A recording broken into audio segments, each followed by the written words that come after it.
um, everything good in the Bethlehem area today? It's cold, but I'm not really here. This is Mexico, but You're in Mexico. no, no, no, no. This is the Oh, background.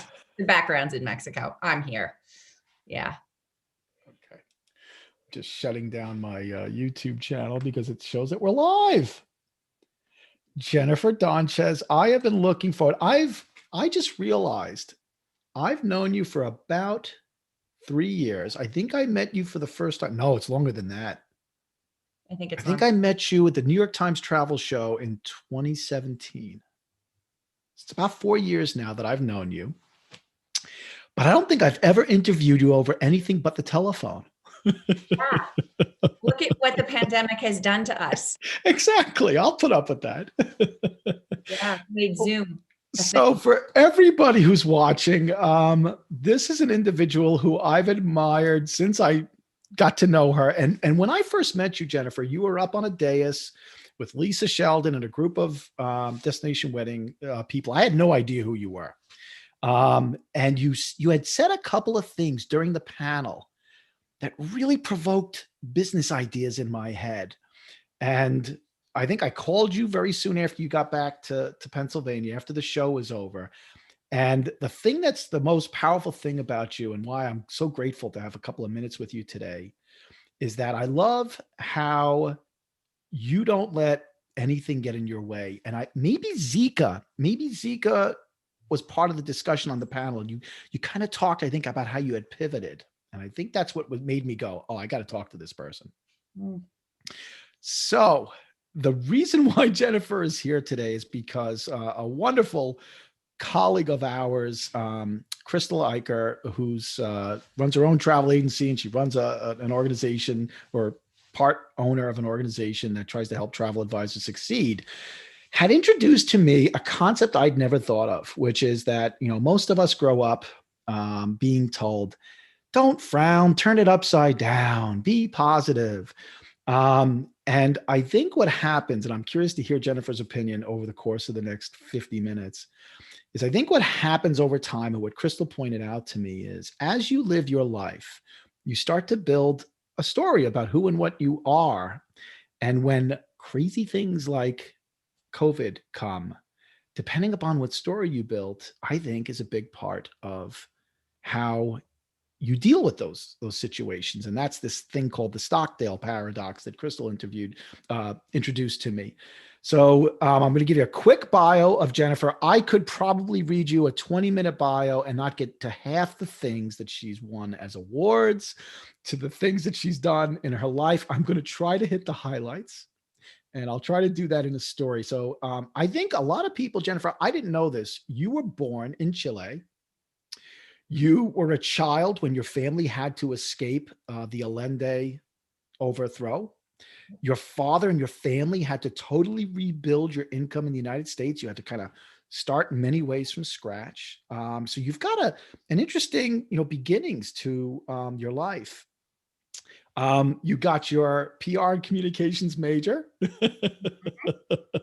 And somehow, even though you had been in communications for a while, you found your way into travel. What year was sort of your first year in travel where you kind of left communications behind permanently? Yeah, And I was in college, and one of the classes was we had to sell something. It was like a public speaking thing that everybody, I'm sure, has to take if they're going into communications or PR or something. And I sold a trip. And because I really only knew a few things, like, what do you know when you're 19? I knew I loved puppies. It's not a real business plan to sell. I love children. That's not good on the market either. And I love to travel. And since I grew up traveling because my family was still back in Chile, and that was part of my life, was to go travel with my father, going back and visiting my family, I sold a trip. And my professor came to me and said, you should get a job over the summer, because it was like one of the last grades of the semester, working at a travel agency. And in our area, we have like an auto mile, but we also had a travel mile. So I got in my car and went into the first travel agency, and was sent to do GDS training in Texas for 2 weeks. And I felt this was great, and it stuck. So I was quite young. I don't think I was even 20 yet. When did you launch VIP Vacations? In 1994. Wow. Yeah. You have been at this for 26 years. You have seen the dot-com crash, 9/11, for a company that sells destination weddings, Zika, and what that did to sales. You've had quite a few challenges as a business person, and yet, as a lot of people who've gotten to know Jennifer personally, Jennifer was diagnosed with breast cancer back in 2019, and I am very fortunate in terms of my health, in that I've never really faced anything as serious as that, although I have so many friends and acquaintances who have. And then she had to deal with that. And yet, you're a woman who, in 2020, has launched a couple of new initiatives. You've got Female Leaders in Travel, Mm-hmm. you've got the Travel Ally Society. And I guess my first question to you is, how is it that, these ups and downs that you've had, and certainly the most recent sort of roller coaster ride, cancer, I mean, when you look back on your life, do you kind of understand where you are today, and how this all fits into some kind of story that doesn't get you down, that you're dealing with a business that, right now is suffering tremendously from lack of demand. We can't travel. Yeah, it's interesting because I don't really go back and replay things and say, oh, gee, woe is me. I think that there's a mentality that I've had put, into my foundation, my character, since I was little. Right. And I've grown and built upon that, because for me, things don't happen to me, they happen. And when you take the personal out of it, it's a lot easier to kind of get over it and not be or feel like a victim.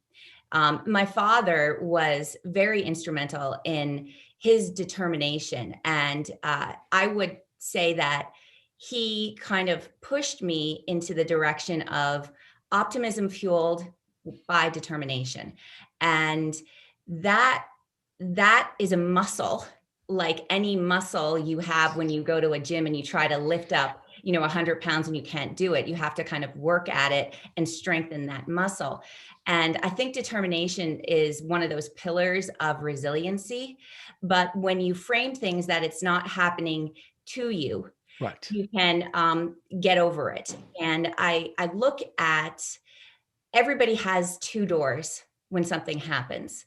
One door is to complain. You can walk through that door, you can complain, Oh yeah. you can feel like a victim, you can think about it, stress about it, try to figure out why, and you can be left there, regret, that kind of thing. That's that door. The other door is to go through it and see any kind of opportunity to learn from it so that you can protect yourself, because there's a victim mentality and then there's a target mentality. And if you feel like you're a target, you can sometimes take it that it's not as personal, like, oh, you're doing it to me again. And you can protect yourself. So I have had this story in my life that removes it from me. And if there was a book of my life, it would be called Obstacle Course, because you have to kind of like play that game, and then it doesn't seem as real. When sports players, talk in the third person, that's a really good coping mechanism, because you take it away from that inside personal thing. And, Stockdale was very big as an early adopter. The 20th century didn't really believe or follow Stoicism. And he was really impressed with the Stoic Epictetus. And so he, his foundation was, this is not happening to me, it's happening around me. Right. And you can't control certain things. And that's the biggest kind of challenge I think we as individuals have, is trying to control things. I am definitely a control freak. I know I am, but I already have given up things that I know I can't control. Right. So that's something I don't have, I have no control over the weather. I have no control over economies. I have no control over, wars, terrorism, diseases, pests, like pandemics. So what can we do within our control? And that's gotten me through a lot of challenges, because if it was a book title from my profession, I would actually call it September 12th and Beyond. I love it. Because 9/11 was that first kick down for me. Yeah. And I had this map and it charted out. I was corporate sales. I did corporate air and corporate travel. I was physically in a company and worked for that company as my own VIP vacations, but sold their travel. And what was great, you get a contract. And so you can kind of plan out, okay, this is how many in sales they think they're going to have. And then within that company, their employees would use me for family vacations, for their honeymoons, for incentive groups. So I had this all charted out, and then 9/11 hit. And that was the first start of weight training for that resiliency muscle. And I looked around and saw what happened. That travel mile that I talked about earlier was gone. Every travel agency had closed. I looked and reflected upon the travel that was still taking place, and that just happened to be honeymooners. And I realized that I could double down on advertising and take the opportunity, with a lot of travel agencies not being around, to actually, shift gears and focus on the honeymooners. Because we all have a map. Sometimes GPS reroutes us, but even after the pandemic, I still have that compass, and that compass is pushing us to continue to travel and to sell travel in some way. There's opportunities that are out there still. So that's the way I have viewed my life, as just another time to work out that muscle. I haven't really thought, oh, geez, look at all this stuff that's happened to me. I do also feel very lucky. And I know that psychologically it's opportunity that was seized, but I still feel very lucky with a lot of stuff. I know when you look at the bad things that have happened, you'd be like, you feel lucky. I actually really do feel very blessed. Yeah, I love when you called it an obstacle course, because obviously obstacles, you can still get around them. It's not a dead end, which would mean the ending of a business. It's not, an obstacle isn't necessarily a mountain that you don't have the equipment to climb. It's just an obstacle, and you've got to figure out which way you're going to get around it or over it, and that's it. Do you think, when you look back at your childhood, do you think there were moments where you kind of said to yourself, gee, I've been developing that muscle since I was 12 because something happened? Richard Branson likes to tell a story about how he learned to be less fearful because his mother, he tells this story that none of us were there, so we're just going to believe that it happened, that his mother drove him out, a couple of miles away from his family home, dropped him off in the middle of the field and said, find your way home. And he said, while some people may think that's cruel that a mother would do that, and I don't know what his age was, he found his way back. And by finding his way back, he started developing a muscle, which was, don't be afraid. There's a problem. Getting home is just a matter of figuring out solutions. And he likes to say there were moments in his life where he built that muscle and he worked on that muscle. Do you think, as you look back in your life, you're like, there's a couple of times that led me to this point where I'm so resilient in the moment? Yeah, because it's a framing of what is happening. And I have researched, for me, the female leadership trait I've wanted to figure out, what is that? Is it a gene? What is it? And I've done so much research among government leaders, among athletes, among business owners, CEOs, military women. What is the one characteristic that they have? And it's very interesting. It's not birth order. It's not where they grew up. It's not what college they went to. It's not if they came from a home raised by a single mom, or a grandma, or both parents in the house. It's not if they were wealthy or poor. There's only really one thing, and that's if you lived in a city, you had to navigate public transportation on your own before you were 13. And if you didn't live in a city before you were 13, it was a regular responsibility for you to either mow the lawn, shovel snow, or rake leaves. And I didn't live in a city, but that was my life. My parents, you had to, like, I didn't care. My dad didn't care if I was a girl. You were going to shovel snow, you were going to rake leaves, you were going to mow the lawn. And I found that to be fascinating, because that gave me the determination, and that's the big part of it, the determination that I can do it. It could be hard, I can do it. I still feel, though, that the taking risks is not inherent to who I am, though I do know that a lot of women also take risks with things, and that gives them a lot more opportunities too. But that trait is amazing, because women need that strength. And I feel like I had that strength so that I could start building that muscle when something happened.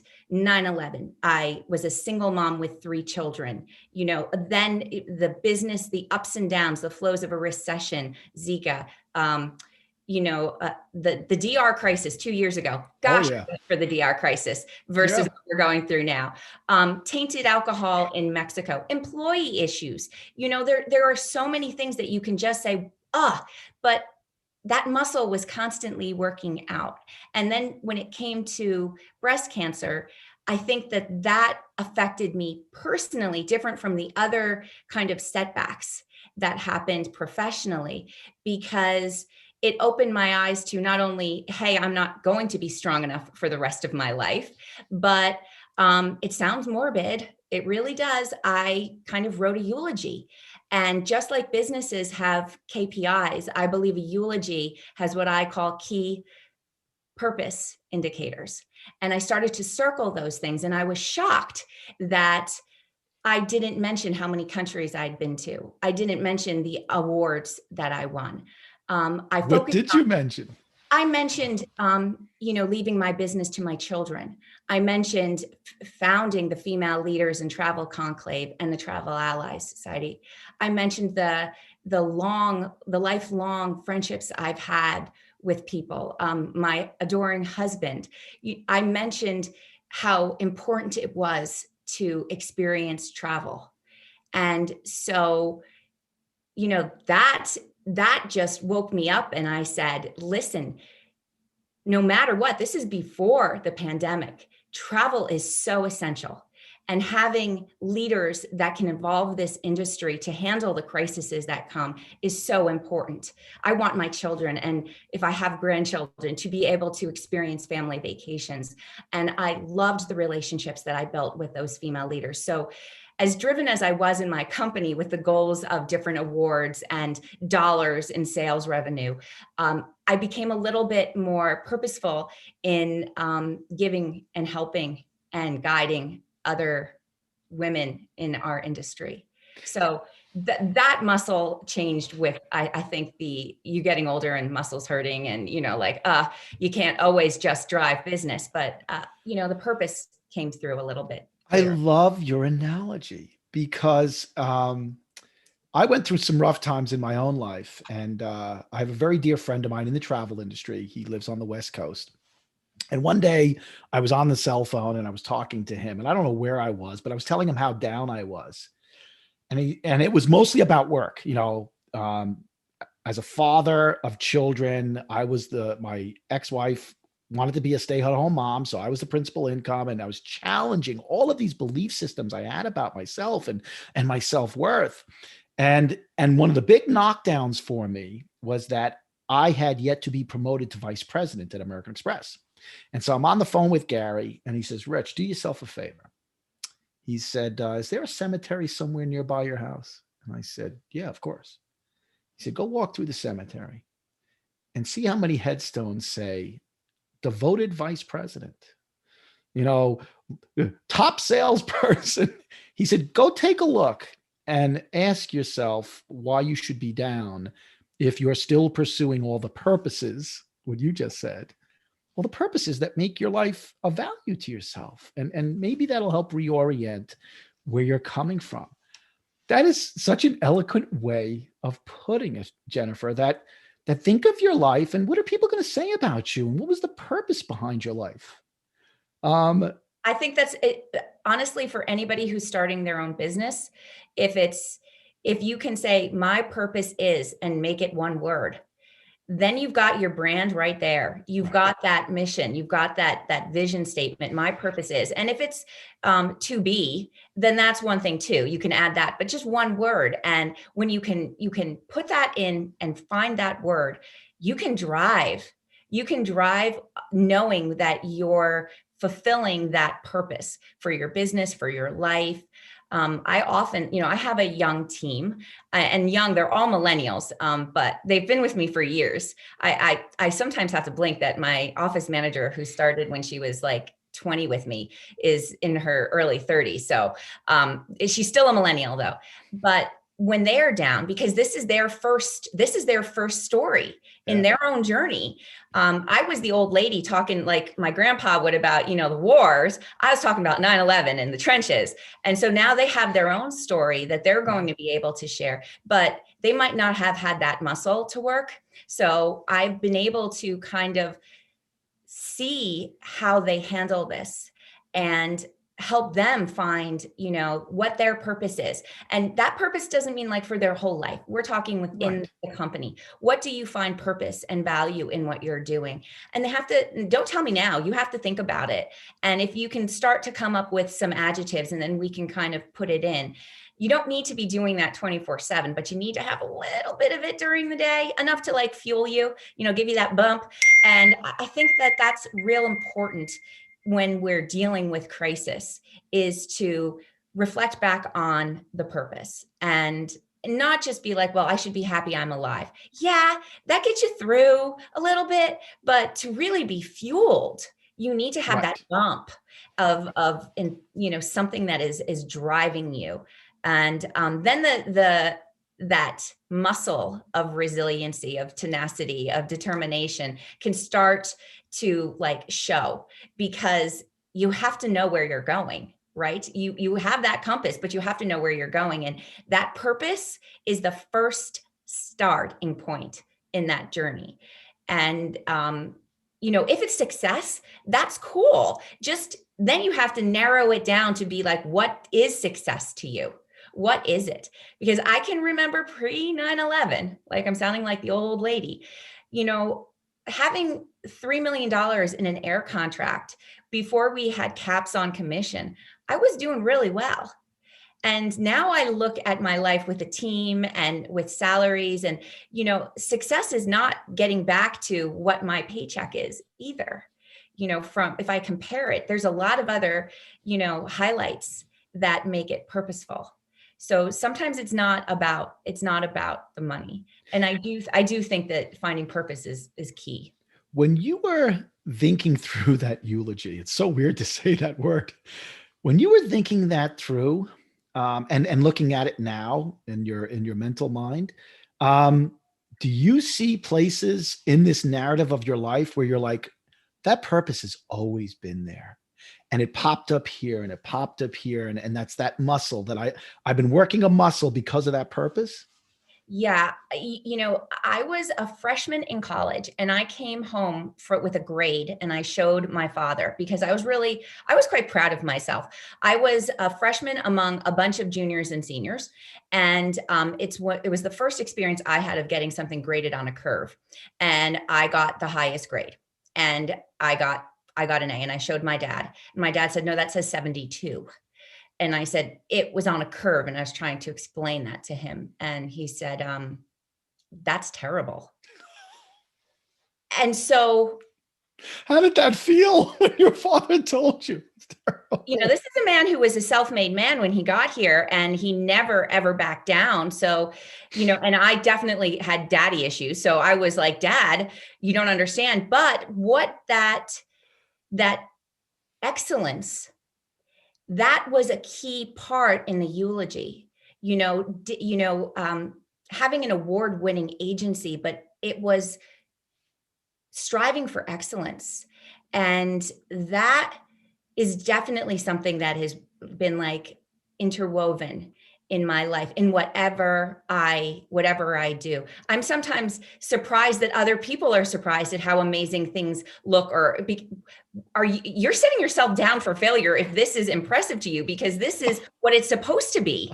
This is how a company is supposed to be. This is how, an event is supposed to go. But meticulous with detail and striving for excellence.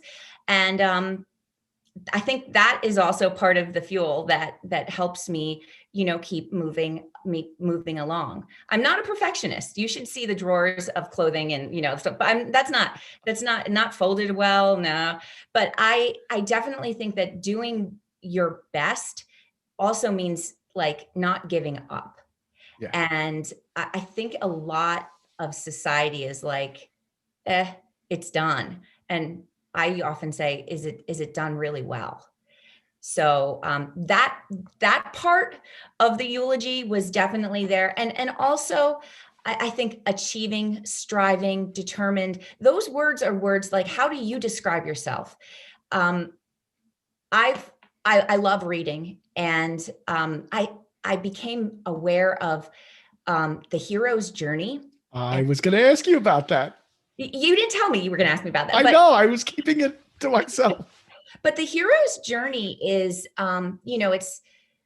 it's thread in Greek mythology, in fairy tales, in Game of Thrones, in, every Disney movie. Star Wars. Everything. Yeah. Everything. It is, and it makes a great story. And I think that breast cancer revealed to other people, because I was very open about what I had gone through. Right. That now I was in this course for a hero's journey. And, Cinderella, the fairy tale Cinderella, we root for her at the end to please run downstairs and get that shoe on. Get that shoe on. It is your shoe. But if she was born a princess, if she didn't lose her parents, if she didn't have evil stepsisters, we wouldn't be caring what happened to her shoes.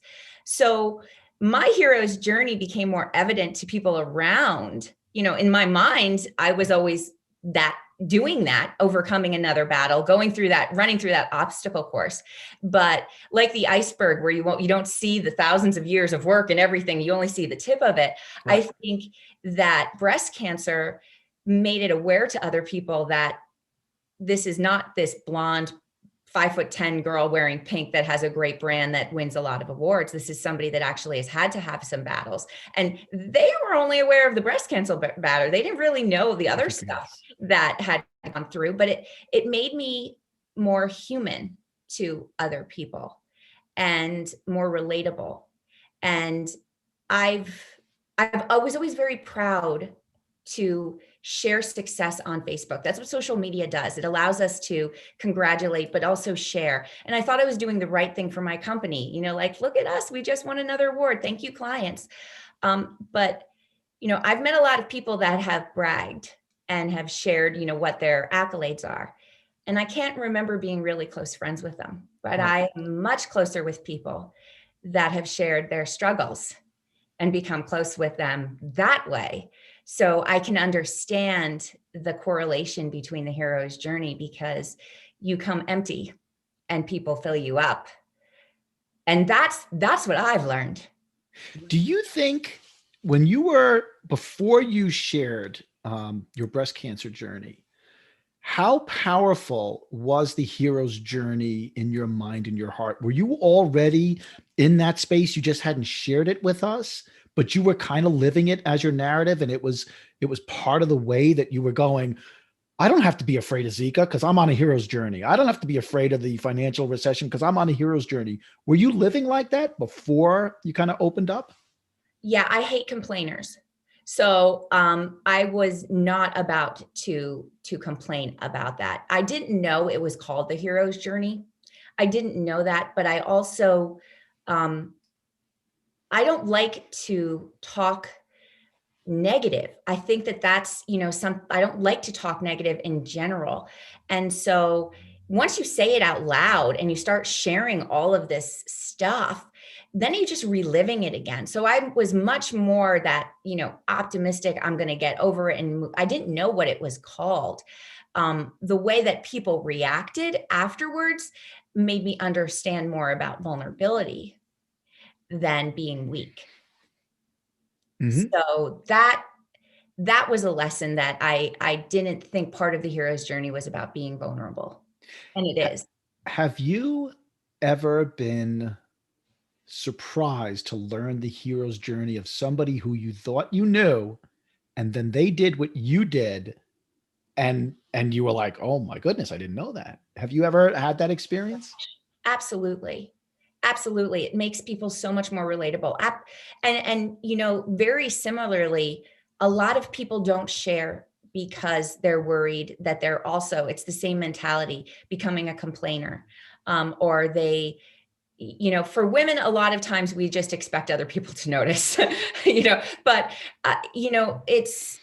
I've become, very much attached to people that have had similar things happen in their life because we know the struggle is real. Like, that's something that is an instant bond. And it's not, oh, like I now am very close to a lot of women with breast cancer. But when you are among other people now that have had to deal with so many setbacks due to the pandemic with their business, and you relate to them so much more, and they relate to you. That's the great thing about being vulnerable with others that you trust. It's really important. I'll tell you, it's way too early to try to go through this kind of analysis, but I'd be very curious to see of the people, and I don't fault them for closing down their travel businesses right now, because if you don't have the cash flow, then you potentially don't have a business, not knowing how you manage your business. But I'd be curious to see a year from now what the personality types are like, how people would answer the questions that we are kind of parrying back and forth here about heroes journeys. How many of the people who are like on the edge of closing it down but are just like you usually say, the hero doesn't give up. You get knocked down again and again, but losing is not a part of the proposition. It's a battle, and you're going to be back on the battlefield the next day. I wonder how many people who are going to be here a year from now you would immediately attach to go, they told me their hero's journey. They told me about how they did it, because you're like-minded. You've all come to that same place of, well, this is just a part of the narrative. It's not a part of it. It's an obstacle course. It's not a dead end. I'd be really curious to check that out. Do you know of anybody that's quit and you're kind of like, I didn't expect that from them because I thought they were on a hero's journey? You don't have to name them. I'm just wondering if you've. I think I've been surrounded by very vibrant, women who, we all have bad days, Right. but we pull if we can't push, and we kind of pull them back up. That's, I think the lesson that this has taught me is that the travel agency community, the leadership can really steer the boat. And if you look at the businesses that have closed, I often look at the leader and I say, what was going on? What happened with that? So it's kind of like evolution. The fittest will survive this, and maybe it'll make us better.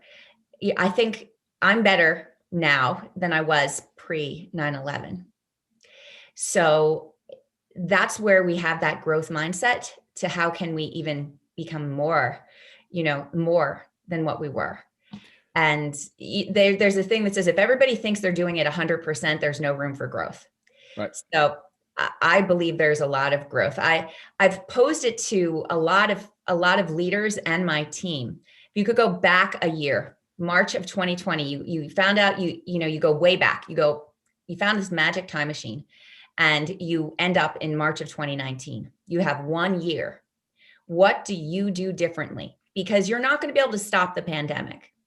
And aside from investing in Zoom, or, like buying a ring light and extra toilet paper, what could you do that could change it? Because that's within your control. Right. And then when you take those things that you had learned, then you move forward with it. Sitting in the past is not going to do any good, but you move forward with it. And I believe my company we did a lot of things right, but I've asked my team, what would we do differently? And this keeps it in the front of mind, because when things get good again, Yeah. you're going to spend your money, or you're going to save your money. It's real easy. People have short-term memory to forget that this was, or to say, oh, it'll never happen again.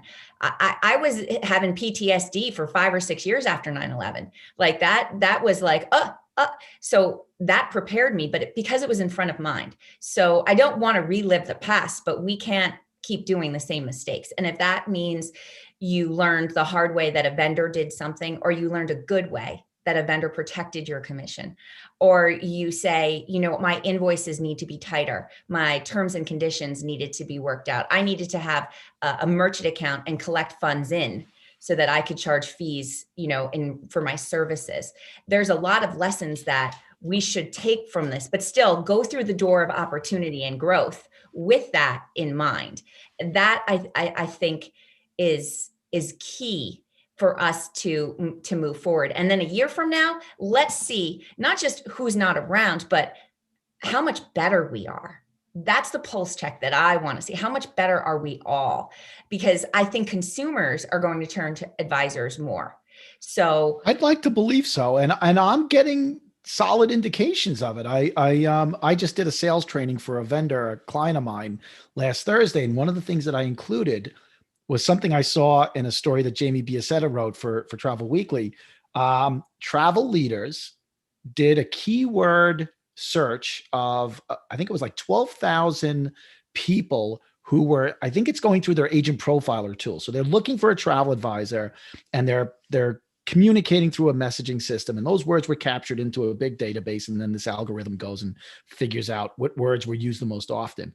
And out of the 10 top words, 5 of them were confused, complex or complicated, need, please, and I forget what the 5th one was, but if you took those 5 words, and then there were some other words like vacation, the obvious stuff, but those 5 out of the 10 words sounded, and remember, these are people who the only reason why they're communicating is they're looking for a travel advisor. They're looking for somebody to take care of this for them, and that's why these words are in this algorithm. They're asking for help. yes. And that you can't get from an OTA. No, I just read something from ALG that in the past, their number one source when they ask people who have gone on, you get these surveys after taking an Apple vacation, a FunJet vacation, Right. How did you come to use our company? And it was referral was the number one, referred. Friends, family, that kind of a thing, referral. Right. But since January, the number one by far has been travel advisor. Wow. So, ALG named this year the year of the travel advisor. Yes, and did. I think that that's very promising. I also know a lot of agents who are now structuring the way that they do business in a fee-based business. So that will be interesting to look at next year too.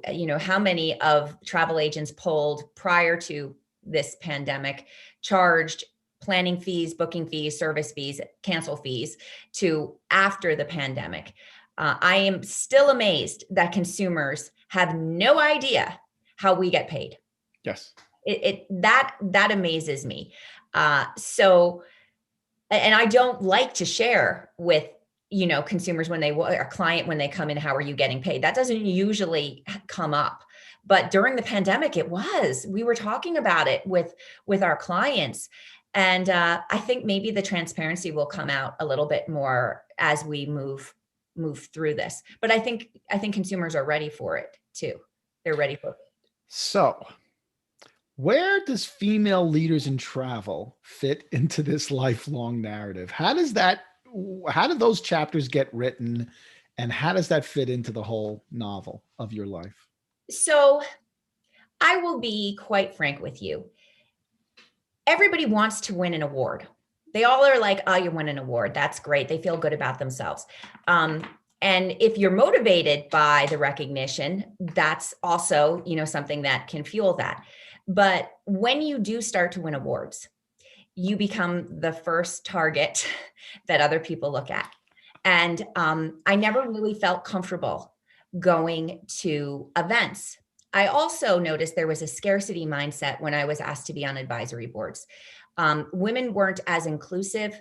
Men had this boys club. And if I was one of maybe 3 females, or maybe sometimes fewer, the rest were all men. And I looked at, I just researched, there was 120,000 travel agents in 2019 in North America. 84% of them are women, but only 14% of women are running travel companies. And that struck me as, what the heck is going on? And then there were a few women that I would see 2 or 3 times a year in passing at conferences, at events, and I connected with them just for a couple of minutes. They were not, they were sweet, kind. They didn't feel this competitive thing. And I just said, I get so excited when I know you're going to be here. We should do something where we can actually talk business. And so I put together with Sandy Anderson of Riverdale Travel, Vanessa McGovern of the Gifted Travel Network, the first conclave in July of 2019, and 20 women came. And we left all of the accolades, the awards, the achievements, the accomplishments. We had a program and that had our bios, but we left that at the door and we became very real with each other. And it was, for so many of these ladies, very life-changing. For me, it made me want to start to see them on a regular basis. I was now excited about going to things rather than kind of like, who am I going to sit with? What am I going to do? What are they thinking? Yeah. I mean, I usually relegated to like, I can't get time away from my business for this. And then, fast forward the pandemic, we supported each other. Like we had, step by step, here's how you do the PPP. We supported each other with, you want to avoid chargebacks, here's what you need. One of the ladies ran a travel company that handled all of Visa's credit card travel points. And she's like, this is what you need to do. And we shared advice with each other and the strategies to keep our employees, to keep our businesses running. So we knew we were going to have another event. I didn't know that I'd get over 150 applications, and we really only wanted to double in size to have 40. I had no idea this is what, our industry was craving. And from that, vendors started to apply to come. And men were saying, this is not fair. Why are you, they were saying, if you want us to help promote women and help women get to the ranks, shouldn't we learn the mistakes that we're doing that might be holding them back? That's wonderful. So that kind of morphed into, okay, if we have the female leaders as a branch of a tree, what's the foundation? What's that whole trunk? And that became the Travel Allies Society, which is for leaders. It actually, Allies is an acronym, and it stands for Aligned Loyal Leaders, Inspire, Educate, and Support. And now we have a Young Leaders in Travel event in September, because they're the future, and we have to start teaching them to use that muscle, that resiliency muscle. And then we're also going to do an entire symposium in October where even some of our vendor partners come, because research has shown that even in Fortune 500 companies, the number one thing that employees are craving is leadership skills and leadership training. And if you can grow the leader, you grow the business. But if you grow the industry, you evolve it. And coming out of COVID-19, our vendor partners, they want to work with really strong leaders. So that's what we have. It's officially being launched on April 1st, and that's no joke. But we are looking for people who want to be invited. And then there's an application process because we're really vetting people. The I could have stood for integrity too, because we really want leaders that have integrity. And so right now we're at 50 members. Maybe by the end of the year, we'll get to 100. We don't have the goal of being any, super, super large thing, because we want to really support each other. And we're not a consortia, we're not an events company. We're not a business solutions company. We're not providing any kind of certification. What we are is a kind of a platform that will support other leaders and give real good strategies and advice to enhancing leadership and building teams and being effective in the business.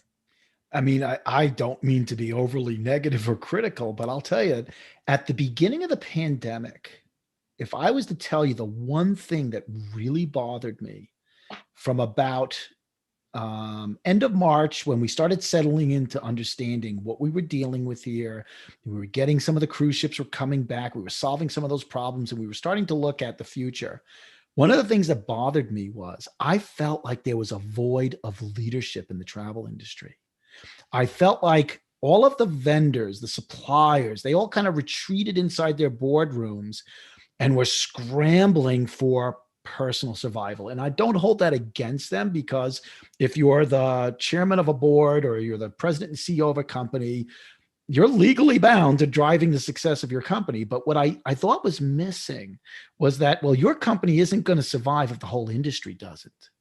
And therefore, looking outside of your company, getting your shareholders and your major investors to understand you're going to be spending part of your money and your time and your resources to get the industry back going again. And what do we need to do as an industry? I didn't feel that in the. I didn't either. I felt it from certain vendors, Mhm. but for travel agents, they needed a reckoning and somebody to come with like this on a chariot and say, "Come on, we're going to get through this, and this is what you need to do." And I actually I felt horrible because I had these 20 women and we supported each other so much. I had some other friends and dudes, and like in the middle of May, one of them said, "Did you get the PPP loan?" And I was like, "Of course."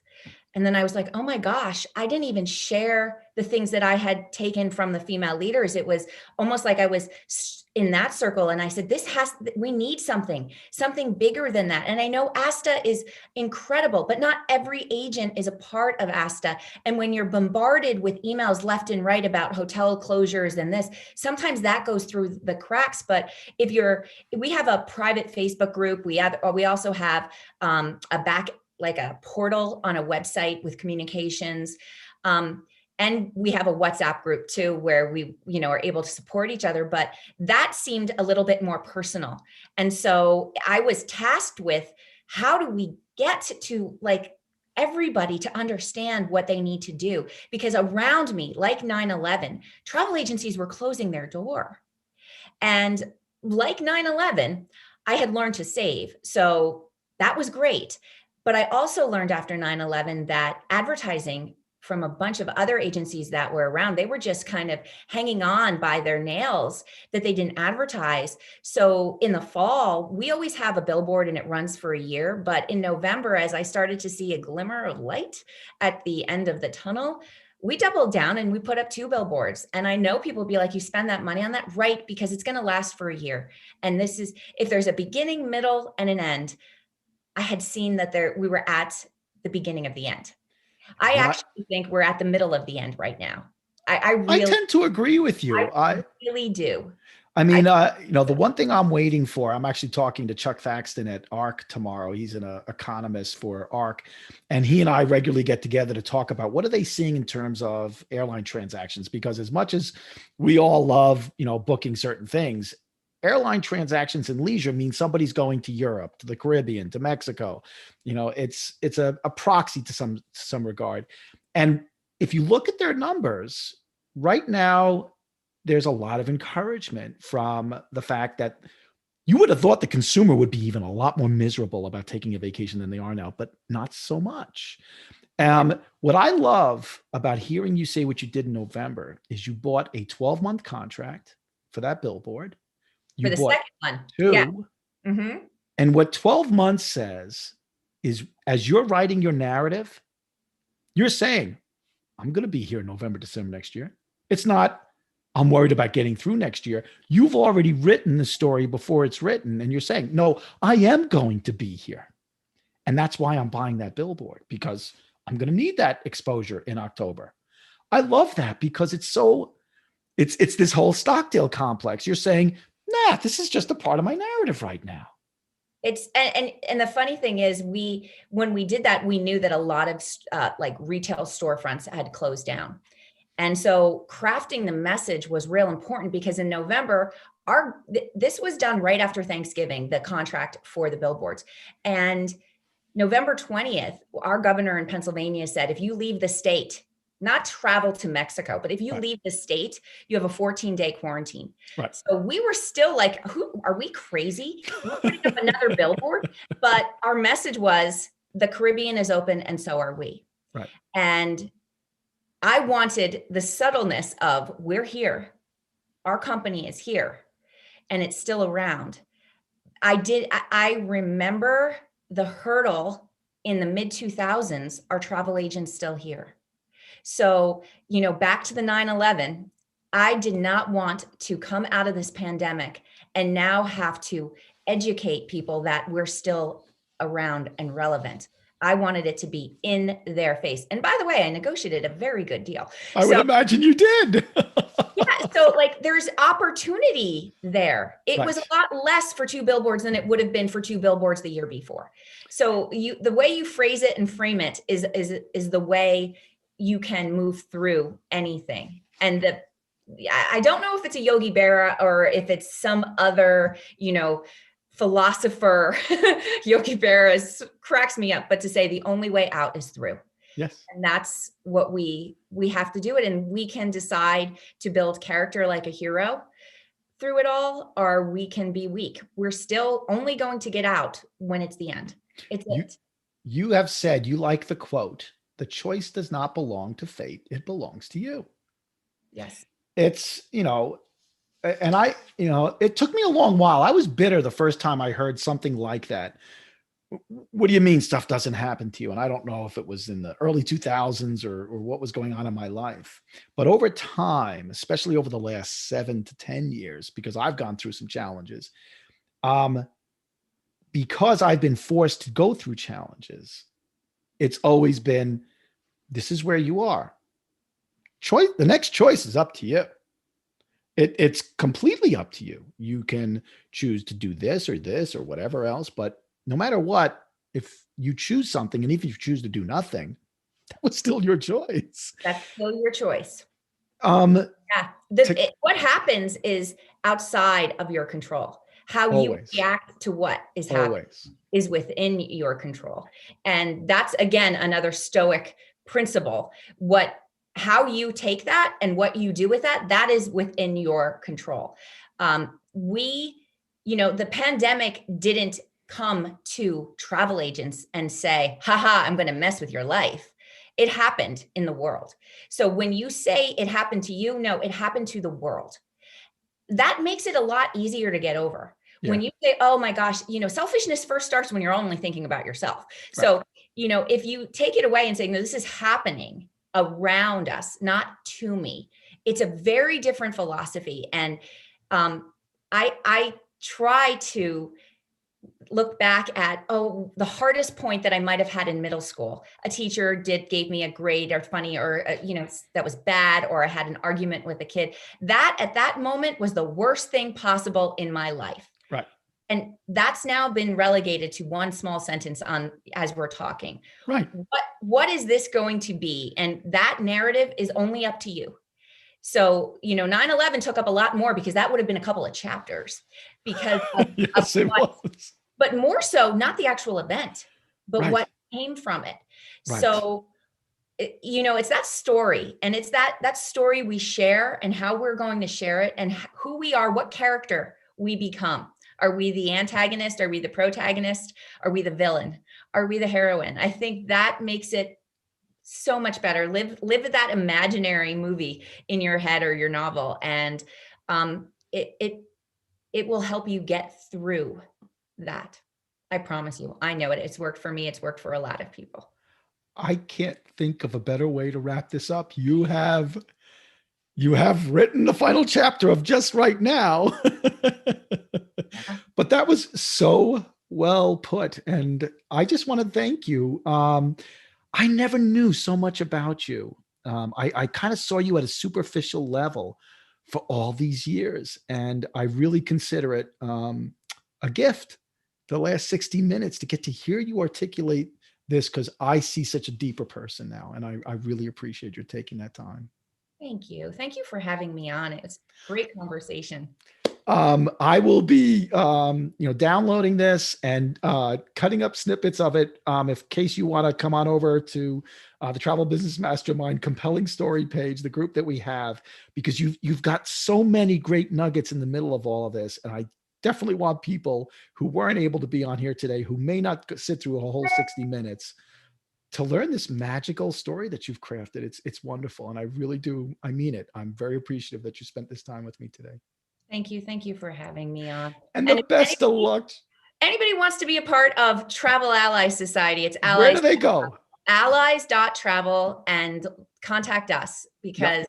we are looking for very like-minded people. It's very easy to find Jennifer at VIP Vacations. So please contact her. We need stronger leadership in this industry, especially right now, because as we pull out of this, we need people who are not going to do things the way we used to do them, because the world is going to demand more from us. Yep. Okay. Jennifer, God bless you and keep you well. Thank you. You too have a wonderful week.